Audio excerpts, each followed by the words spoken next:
Today we're taking a trip to England to uncover some of the most bone-chilling horror stories that have been passed down through the generations. So sit back, turn off the lights and prepare to be spooked as we journey through this eerie history of England's horrible stories. And remember to like and leave a comment. Enjoy. Jacob had been working at the Grand Hotel for years. It was a luxurious hotel that had been around for centuries, and it was filled with rich histories and stories. However, there was one story that had always stuck with him, and it was about the mysterious elevator. The elevator was located at the end of a long dark hallway, and it was said to be haunted. According to legend, a young couple had taken the elevator to the top floor of the hotel, but they never made it back down. Their bodies were never found, and the elevator had been out of order for years. However, one day, the elevator had mysteriously started working again, and it had been in use ever since. Jacob had always been skeptical of the story, but he couldn't deny that there was something strange about that elevator. It was always colder than the rest of their hotel, and the lights would flicker at random intervals. He had heard strange noises coming from within the elevator when he was alone. One night, Jacob was working the graveyard shift. It was quiet, and he was the only employee on duty. He was sitting at the front desk when he heard the elevator ding. He looked up, surprised, since he knew that there was no guests on that floor. No one was supposed to be using that elevator at that time of night.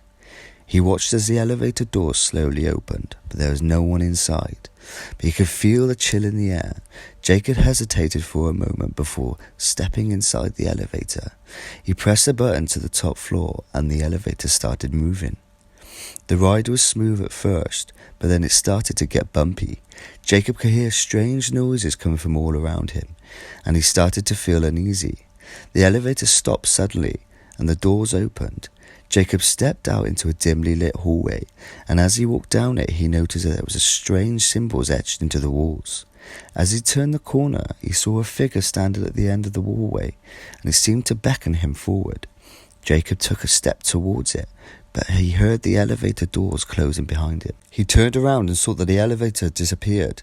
He was trapped in this creepy, mysterious place with no way out, and he tried to call for help, but his phone had no signal.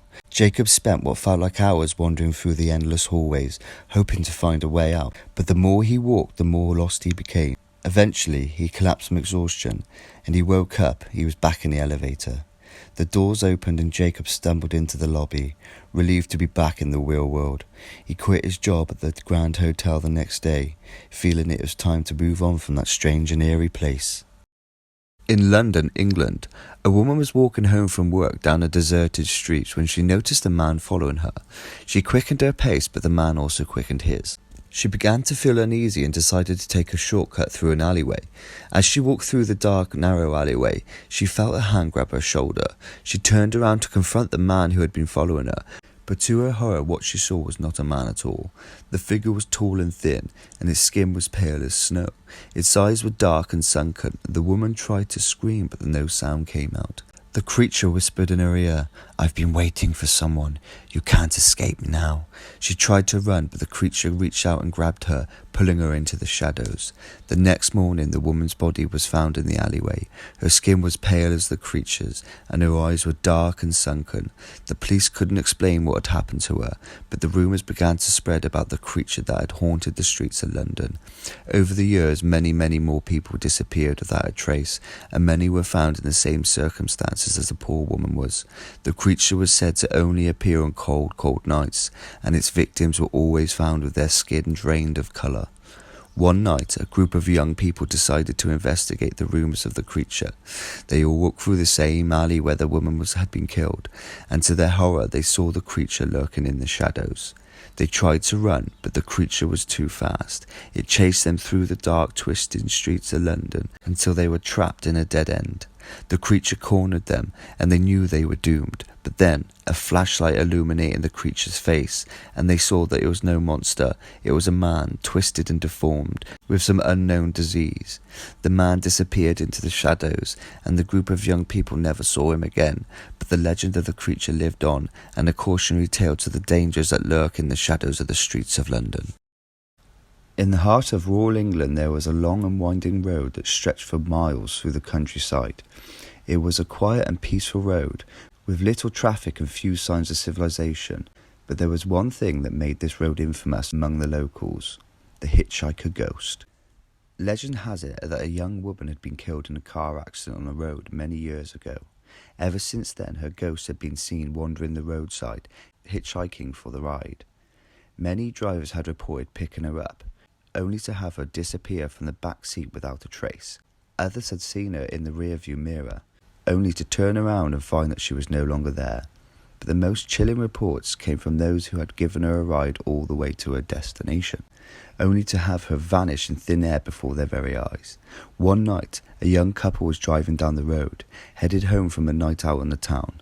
As they drove, they saw a figure on the side of the road, hitchhiking in the dark. Feeling sorry for the girl, they decided to pick her up. She climbed into the back seat of the car and gave them an address in the nearby town. As they drove, the couple chatted to the girl, making small talk and trying to keep her at ease. But as they approached the town, they noticed that the girl had grown strangely quiet.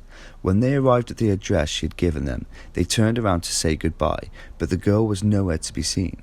They searched the car, but she had vanished without a trace. Shaken, the couple drove to the police station to report the strange incident. When they arrived, they were surprised to find that they were not the only ones with a similar experience. Many others had reported the same thing, and some claimed that the hitchhiker ghost had tried to lead them to her grave, in the hopes of finding peace. Even these days, the hitchhiker ghost still haunts that road, and for those who dare to drive down that long winding stretch of road, the legend of the hitchhiker ghost serves as a chilling warning to remind you to keep your eyes on the road at all times. In the historic city of Edinburgh, there was a dark and chilling story that had been passed down for generations. The tale involved a man named Alexander, who had been accused of heinous crimes and sentenced to hanging. On the day of the execution, Alexander was led to the gallows in the centre of the city. As the noose was placed around his neck, he swore that he was innocent of the crimes he had been accused of. But the crowd who had gathered to witness the execution did not believe him. They jeered and mocked him, calling him murderer and a liar. As Alexander took his final breath, he cursed the city of Edinburgh, vowing that the spirit would haunt them forever. However, over the years, strange things started to happen in Edinburgh. People reported seeing a ghostly figure wandering the streets at night, and strange noises were heard coming from the prison where Alexander had been held before his execution. One fateful night, two brave teens decided to investigate the rumour about the ghost. They went to the abandoned prison, armed with cameras and flashlights, hoping to catch some evidence of the ghost. As they explored the dark and creepy building, they heard strange whispers and footsteps. Suddenly, a cold breeze swept through the room, and something moved in the shadows. It was a ghostly figure dressed in clothes of the executioner. The two teens shot off running, but the figure could be heard running through the prison, its ghostly laughter echoing through the halls. When they finally escaped, the teens were pale and trembling.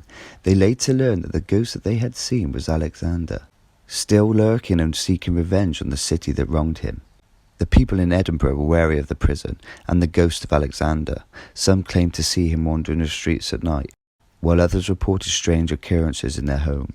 The legend of Alexander's curse lived on, a chilling reminder of the dark history of Edinburgh and the dangers of crossing the line between justice and vengeance.